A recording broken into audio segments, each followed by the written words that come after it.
Hello dear students, स्वागत है आपका chemistry with Manish Soni YouTube channel में। आज इस वीडियो में हम टेस्ट नंबर 20 में पूछे गए क्वेश्चंस को सॉल्व करेंगे। देखिएगा, टेस्ट नंबर 20 जो है वो आपका चैप्टर नंबर 2 का लगा है। ये साइकिल नंबर सेकंड है। पहला साइकिल हम टेस्ट सीरीज़ का पूरा कर चुके हैं, जिसमें आपके लगभग सभी चैप्टर्स के और नेम रिएक्शंस के टेस्ट हो चुके हैं। तो उम्मीद करता हूँ कि आज वाला टेस्ट आपने बड़ी ही ईमानदारी के साथ दिया होगा और निश्चित रूप से ये जो टेस्ट है ये आपके बोर्ड एग्ज़ाम में मील का पत्थर साबित होंगे। तो चलिएगा, शुरुआत करते हैं क्वेश्चन नंबर 1 से। निम्न में से किस ताप पर जल व बर्फ़ का वाष्पदाब बराबर होता है? तो देखिएगा, जल और बर्फ़ का जो वाष्पदाब है वो 0 डिग्री सेल्सियस पर क्या हो जाता है? आपस में बराबर हो जाता है। तो इसका आंसर क्या होगा? 0 डिग्री सेल्सियस। ये आपको याद रखना है, ठीक है। उसके बाद में क्वेश्चन नंबर 2, ताप घटाने पर किसी द्रव का वाष्पदाब। तो पिछले टेस्ट में मैंने आपको जो क्वेश्चन दिया था वो ये था कि ताप बढ़ाने पर वाष्पदाब क्या होता है। तो ताप बढ़ाते हो तो वाष्पदाब बढ़ता है और ताप घटाते हो तो वाष्पदाब घटता है। तो आंसर हो जाएगा ए, सदैव घटता है। राउल्ट के नियम से धनात्मक विचलन दर्शाने वाला विलयन है। तो देखिएगा, राउल्ट के नियम से धनात्मक विचलन दर्शाने के लिए आवश्यक शर्त है कि विलय के कण मान लिया ए और विलायक के कण मान लिया बी, इनके मध्य अन्योन्य आकर्षण बल कम होना चाहिए। अन्योन्य आकर्षण बल क्या होना चाहिए? कम होना चाहिए। तो यहाँ पर यदि हम ऑप्शन देखते हैं तो जल और नाइट्रिक अम्ल ये नहीं होगा, जल और HCl भी नहीं होगा, क्लोरोफॉर्म और एसीटोन भी नहीं होगा। तो इसका आंसर हो जाएगा कोई नहीं, है ना। आंसर क्या होगा? कोई नहीं। चलिएगा, अगले क्वेश्चन पे आते हैं अपन। क्वेश्चन नंबर 4, ताप से अप्रभावित सांद्रता की इकाई है। तो ताप से जो अप्रभावित सांद्रता की इकाई होती है वो होती है एक तो मोललता और एक होती है मोलंस। तो आंसर हो जाएगा डी, ए व सी। मोललता और मोलंस दोनों ही ताप से अप्रभावित इकाइयाँ हैं। यदि आपसे पूछा जाए सांद्रता की सबसे अच्छी इकाई कौन सी है तो आंसर जाएगा मोललता, है ना। जिन इकाइयों में आयतन नहीं आता वो सारी क्या होती है? ताप से अप्रभावित होती है। अगला क्वेश्चन है, जल के लिए मोलल उन्नयन स्थिरांक का मान होता है KB, के बे नहीं है, ये KB है। KB का मान होता है, तो ये आपको याद करना है 0.52 के किलोग्राम प्रति मोल। राउल्ट के नियम से ऋणात्मक विचलन दर्शाने वाले विलयन के कोई 4 गुण लिखिए। तो पहला गुण है कि इस प्रकार के जो विलयन होते हैं उनका जो वाष्पदाब होता है वो प्रेक्षित वाष्पदाब जो होता है वो परिकलित वाष्पदाब से कम होता है। पहला गुण तो हो गया, प्रेक्षित वाष्पदाब का मान परिकलित वाष्पदाब से कम होता है। यानी हम कह सकते हैं P' का मान XA P0 A से कम होता है और P' B का मान XB P0 B से कम होता है। पहला गुण तो आप ये लिख सकते हैं, प्रेक्षित वाष्पदाब का मान गणना द्वारा यानी राउल्ट के नियम से जो वाष्पदाब प्राप्त होता है उससे क्या होता है? कम होता है। दूसरा गुण है कि इनके लिए डेल्टा H ऋणात्मक होता है, इनके लिए डेल्टा V ऋणात्मक होता है, यानी एंथैल्पी में परिवर्तन ऋणात्मक होता है, आयतन में परिवर्तन ऋणात्मक होता है। और चौथा गुण होता है इनका कि इस प्रकार के विलयन में विलय और विलायक के कणों के मध्य जो आकर्षण बल लगता है, अन्योन्य आकर्षण बल, वो अधिक होता है किसकी तुलना में? विलय और विलायक की तुलना में। इसके बाद में क्वेश्चन नंबर 7, किसी ठोस पदार्थ को जब किसी शुद्ध वाष्पशील विलायक में घोला जाता है तो बनने वाले विलयन का वाष्पदाब कम क्यों हो जाता है? तो देखिएगा, जब हम किसी शुद्ध वाष्पशील विलायक में किसी अवाष्पशील विलय को घोलते हैं तो अवाष्पशील विलय के जो कण होते हैं वो शुद्ध वाष्पशील विलायक के कणों के मध्य आ जाते हैं। तो यहाँ पर हम जैसे कुछ कण को यहाँ पर शो कर देते हैं तो सतह पर उपस्थित विलायक के कणों की संख्या में कमी आती है, इसलिए वाष्पदाब में क्या आ जाती है? कमी आ जाती है। डिटेल में जानने के लिए आप विलयन वाले चैप्टर में मैंने आपको वाष्पदाब पढ़ा रखा है, वहाँ पे आप और अच्छे से इसको समझ सकते हैं। क्वेश्चन नंबर 8, 90 ग्राम ग्लूकोज को 1000 ग्राम जल में घोलकर बनाए गए विलयन का क्वथनांक ज्ञात कीजिए। तो देखिएगा, जब हम किसी शुद्ध वाष्पशील विलायक में अवाष्पशील ग्लूकोज, जैसे यहाँ पे ग्लूकोज दे रखा है, अवाष्पशील विलेय जैसे यहाँ पे ग्लूकोज दे रखा है, को जब हम घोलेंगे तो वाष्प दाब में तो आएगी कमी और क्वथनांक में क्या होगी, वृद्धि, है ना। जो पानी होता है उसका क्वथनांक कितना होता है, 100 डिग्री सेल्सियस। अब ये जो विलयन बनेगा उसका 100 से क्या होगा, ज़्यादा होगा। कितना ज़्यादा होगा वो हमें फाइंड आउट करना पड़ेगा, यानी क्वथनांक में उन्नयन कितना होगा। तो delta TB is equal to KB dot small m होता है। KB का मान पानी के लिए कितना होता है, 0.52। स्मॉल m का मान निकालेंगे। बताओ ग्लूकोज की मात्रा कितनी है, 90। ग्लूकोज का अणुभार कितना, 180, है ना। विलेय की ग्राम में मात्रा बटा विलायक विलेय का अणुभार गुणा विलायक कितना है, 1000। ग्राम में है तो ऊपर भी ग्राम में है तो ऊपर 1000 से गुणा कर देंगे, 1000 से 1000 कट गया और इसको हम 2 से काटेंगे, ये आ जाएगा 0.26, है ना। तो 0.26 डिग्री सेल्सियस की वृद्धि होगी।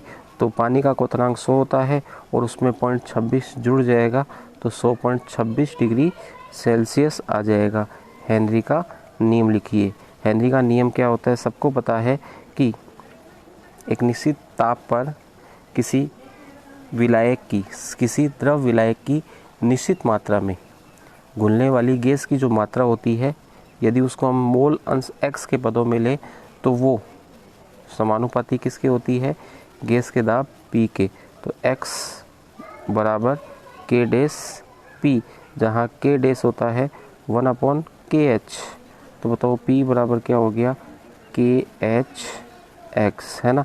इस नियम को मैंने 2 स्टेटमेंट बता रखे हैं, दोनों में से आप कोई सा भी लिख सकते हैं, है ना। डिटेल में जानने के लिए आप वीडियो देख सकते हैं, वहाँ पे मैंने दोनों स्टेटमेंट बता रखे हैं। अगला क्वेश्चन है क्वेश्चन नंबर 10। 20 ग्राम NaOH को जल में घोलकर 500 ml विलयन बनाया गया, विलयन की मोलरता ज्ञात करो। तो मोलरता का सूत्र होता है विलेय की ग्राम में मात्रा 20, विलेय का अणुभार NaOH का कितना होता है 40 और विलयन कितना है 500, ऊपर किससे गुणा कर देंगे, 1000 से। तो ये कट जाएगा 2 से, ये कट जाएगा 2 से। तो बताओ 2 में 2 का भाग दोगे तो कितना आएगा, 1 m, यानी 1 मोल प्रति लीटर। राउल्ट के नियम का गणितीय रूप लिखिए। तो किसी अवयव का आंशिक वाष्पदाब एक निश्चित ताप पर उसके मोल अंश के क्या होता है, समानुपाती। तो आपको इसके अंदर इतना ही लिखना है, P डैश A समानुपाती x से, P डैश B समानुपाती XB। क्वथनांक में उन्नयन को ग्राफ बनाकर समझाइए। एक XX, ये रही XX और ये YX, ठीक है। इस YX पे हम क्या लेंगे, YX पे हम लेते हैं वाष्पदाब और इधर हम लेंगे तापमान, ठीक है। अब हम क्या करेंगे, पहले विलायक के लिए ग्राफ खींचेंगे और फिर विलयन के लिए खींचेंगे। मान लिया यहाँ पर वाष्पदाब का मान कितना है, 1 atm। तो जब हम विलायक को गर्म करते हैं तो उसके वाष्पदाब में क्या होती है, वृद्धि होती है। और जब उसका वाष्पदाब 1 atm हो जाता है तो वो विलायक जो होता है वो उबलने लग जाता है। तो उसको गर्म करेंगे तो बताओ ग्राफ ऊपर जाएगा कि जाएगा, जाएगा। और इस बिंदु पर, ये जो बिंदु आपको दिखाई दे रहा है, इस बिंदु पर ये उबलेगा और इसको हम मान लेंगे विलायक का क्वथनांक T0B। ये विलायक के लिए ग्राफ है, शुद्ध विलायक के लिए, विलायक या शुद्ध विलायक के लिए। अब हम क्या करेंगे, विलायक में हमने क्या मिला दिया, विलेय पदार्थ घोल दिया। तो बताओ उसका वाष्पदाब क्या हो जाएगा, कम हो जाएगा। और वाष्पदाब कम होगा तो ग्राफ नीचे से शुरू होगा, उसको फिर हम गर्म करेंगे तो वाष्पदाब बढ़ेगा बढ़ेगा बढ़ेगा बढ़ेगा और बढ़ करके जब उसका 1 atm होगा तो उस पर वो उबल जाएगा। तो इसको हम कह देंगे TB। तो T0 भी छोटा है और TB क्या है, बड़ा। तो इसका जो अंतर होता है उसे हम क्या कहते हैं, डेल्टा TB कहते हैं। तो इस प्रकार से आपको इसका आंसर देना था। डिटेल में और अच्छे समझने के लिए आप विलयन वाला जो पार्ट है उसका वीडियो देख सकते हैं, जहाँ पर मैंने आपको ये पढ़ाया है। अगला क्वेश्चन है, 300 केल्विन ताप पर 0.5 m ग्लूकोज के विलयन का परासरण दाब का मान बार में ज्ञात करो। बार में ज्ञात करना है भैया।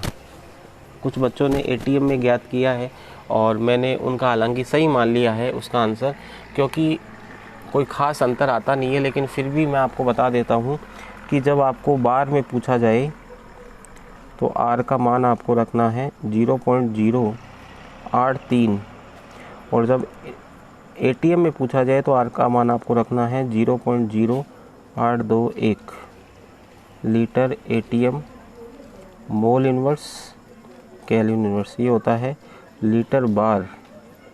तो बार में पूछा जाए तो आर का मान आपको रखना है 0.0831 या 0.083, और लीटर एटीएम में पूछा जाए तो आपको आर का मान रखना है 0.0821।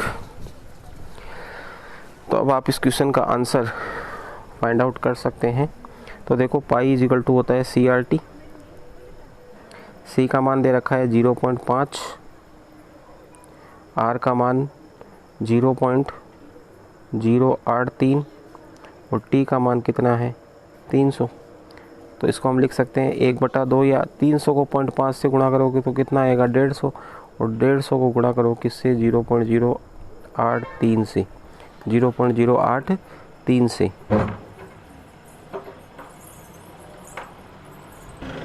तो जब आप 150 को 0.083 से गुणा करोगे तो 12.45 के आसपास इसका आंसर आएगा। आप चेक करके कमेंट में मुझे बताइएगा ये आंसर आपका भी इतना आ रहा है या इससे अलग आ रहा है। 12.45 बार है ना, चलिएगा।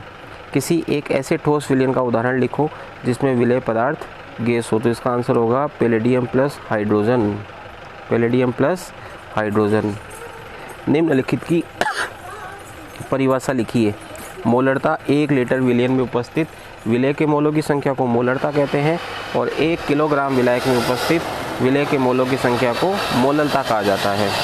मोलरता क्या होती है 1 लीटर विलयन में उपस्थित विलेय के मोलों की संख्या, और मोललता क्या होती है 1 किलोग्राम विलायक में उपस्थित विलेय के मोलों की संख्या। चलेगा, मिलते हैं अगले टेस्ट के वीडियो सॉल्यूशन में, तब तक के लिए नमस्कार।